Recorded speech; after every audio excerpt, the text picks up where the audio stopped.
Mr. President, I'm proud to join my friend and my colleague, Senator Baker, in introducing this important resolution and recognizing the hard work and sacrifice of the men and women who worked in the coal fields and the mines throughout Lackawanna, Luzerne, Carbon, Northumberland, and Schuylkill counties in northeastern Pennsylvania. As my colleague said, in the early years of the 20th century, our proud region forged ahead as the center of the Pennsylvania's anthracite coal industry, fueling the Industrial Revolution and warming homes throughout the globe. Anthracite coal at the turn of the century was an unusual business and was a natural monopoly heavily concentrated in a few hundred square miles in 5 counties in Pennsylvania. Because it burned cleaner than soft coal, it became the main heating fuel for many eastern cities in the U.S. For miners, the work was hard and hazardous. To keep wages low, operators flooded the coal fields with immigrants from Eastern and Southern Europe. At the time of 150,000 workers, only 8,000 belonged to the United Mine Workers, but John Mitchell, who at the age of 28 became president of the United Mine Workers, hoped that the anthracite industry would negotiate with the union in order to reduce competition.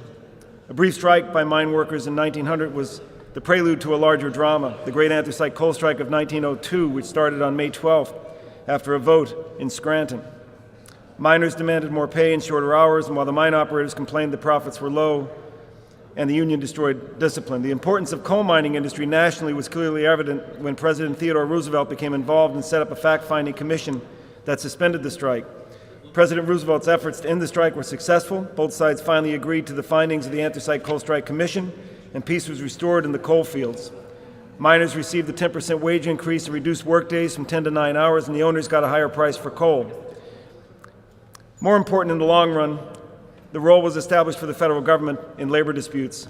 Samuel Gompers, the founder of the American Federation of Labor, wrote, "Several times I've been asked, in my opinion, what was the most important single incident in the labor movement in the United States, and I have invariably replied, the strike of the anthracite miners in Pennsylvania. From then on, miners became not merely human machines to produce coal, but men and citizens. The strike was evidence of effectiveness of unions." Northeastern Pennsylvania is the cradle of organized labor and collective bargaining, and the gains of labor for safer working conditions and wages after the coal strike of 1902 are legendary. So too is the rich history of anthracite coal and the heritage of anthracite coal in our region. Everyone has a relative, as you've mentioned, Mr. President, a father or grandfather that spent a good part of their lives working in the coal mines. So with the recognition of Anthracite Heritage Day in PA, we are paying tribute to tens of thousands of miners from across northeastern Pennsylvania who sacrificed so much in order for our region and our country to flourish economically, industrially. I do ask for unanimous support for Senator Baker's resolution recognizing July 16th as Anthracite Heritage Day in Pennsylvania, and I want to commend the veteran from Kingston whose advocacy made it possible for this resolution. Thank you, Mr. President.